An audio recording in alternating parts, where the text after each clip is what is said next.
தந்தை அவர்களே, நீங்கள் 97 வயதை கடந்து இந்த டிஓஸ் பள்ளியினுடைய மறைக்கல்வியில் சிறப்பாக பணி செய்தீர்கள்.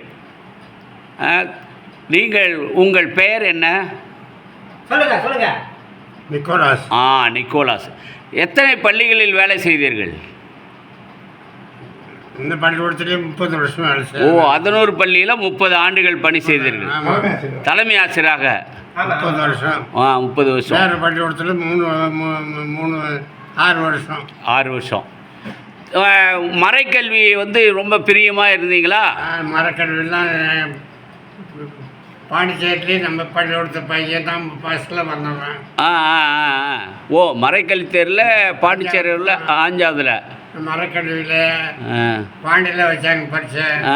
அதில் முதல் மாணவனாக இந்த மேலாசனத்திலேயே 11 பள்ளிக்கூடம் தான் பேர் வந்தது.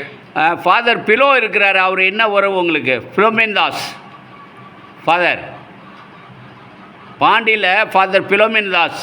ஆமாம். அவர் என்ன உறவு உங்களுக்கு? உங்கள் மாமா விட்டு போயினா? நான் ரிட்டையர்ட் ஆகிட்டு 36 வருஷம் ஆகுது. இல்லை, ஃபாதர் பிலோமின் தாஸ் என்ன உறவு உங்களுக்கு? என்ன வேணும்? என்னோட மச்சான் தாஸ். அப்படிங்களா? சரி. மனைவியினுடைய அண்ணன். அப்படிங்களா? மனைவியினுடைய அண்ணன் மகன். இப்போ டஃபி பற்றி என்னத்தை நீங்கள் அறிஞ்சிக்கினீங்க? அவரை பற்றி நினச்சி என்ன அவருடைய வாழ்க்கையில் நடத்துனீங்க? டஃபி சாமியார்ட்ட எங்கள் அப்பா படித்தவர். உங்கள் அப்பா படிச்சுக்கிறார்? ஆமாம். அவர் கல்யாணம் பண்ணிட்டு ட்ரைனிங்கில் போய் சேர்ந்தார். அப்பா கல்யாணம் பண்ணிட்டு டப் சாமியார்ட்ட போய் சேர்ந்தார். படித்தவர். அவர் பேர் சௌரிமுத்து. சௌரிமுத்து. அவர் காலமாயிட்டார். ஆசிரியர் அவர் ஆசிரியர். ஆமாம். அவர் ஆசிரியர். அவர் எங்கே வேலை செய்தார்? சரி. அப்போ டஃபி சாமியார்ட்ட உங்கள் அப்பா படித்து, நீங்கள் அந்த கட்டின் சாமியார்ட்ட படித்து, அப்போ 2 தலைமுறையாக நீங்கள் 3 தலைமுறையாக நம்ம வாழ்ந்துருக்குறோம். படித்ததுனால தான் எனக்கு இடம் கிடச்சது. நான் 5ஆவதுலேருந்து அங்கே தான் படித்தேன். 5ஆவதுலேருந்தே அங்கே தான் படிச்சுக்கிறீங்க? செகண்ட் கிரேட் ட்ரைனிங் முடிச்சுட்டு தான் வெளியே வந்தீங்க. அப்போ டஃபி சாமியாருக்காக வேண்டிக்கிறீங்களா? அவர் டஃபி சாமியாருக்காக வேண்டிக்குங்க. கண்டிப்பாக வேண்டிச்சு. என்னுடைய கடமை அது. அப்படி சொல்லுங்க. அவரால் வளர்ந்ததுனால அவருடைய கடமை அவருக்காக வேண்டிக்கிறதுன்னு சொல்கிறீங்க. சரி. இப்போ அவருக்காக பூசை 8ஆம் தேதி அவர் இறந்த நாள், விண்ணகத்துக்கு போன நாள், அவருக்கு பூசை வைக்கிறோம். அந்த பூசையில் அவருக்காக வேண்டிக்குங்க. அவருக்காக வேண்டிக்க, அவரிடமும் நீங்கள் வேண்டிக்குங்க. கடமை கண்டிப்பாக வேண்டிக்க வேண்டியதுக்கு இந்த கடமை.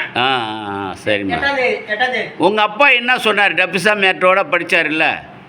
அவரை பற்றி என்ன சொன்னார் உங்களுக்கு? உங்கள் அப்பா என்ன சொல்லிக்கிறார் டஃபி சாமியார் பற்றி? என்ன சொன்னார் உங்கள் அப்பா?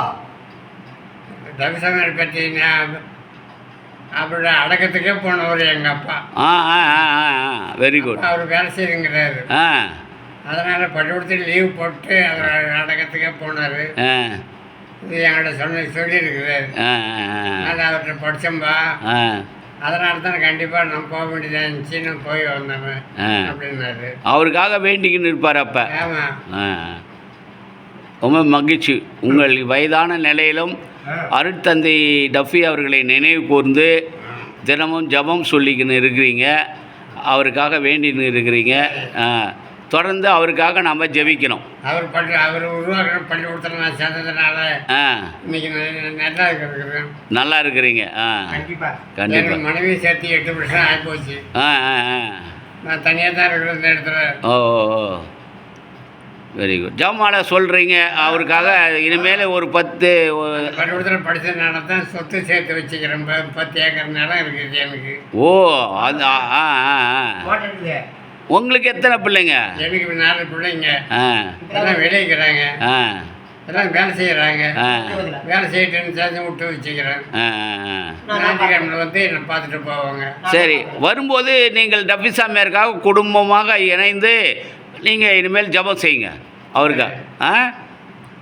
அவர் விரைவில் ஒரு இறை ஊழியராக மாறி படிப்படியாக திரு அவையில் அவருக்கு ஒரு புனிதராக நிலைக்கு உயர்த்தணும். அவர் நம்மளே ஆசீர்வதிக்கணும். நன்றி நன்றி பேருக்காக கண்டிப்பாக வேண்டியது என்னுடைய கடமை. ஏன்னா அவர் உருவாகணும் பள்ளிக்கூடத்தில் படித்தேன் நான். சரி நன்றி. சரி.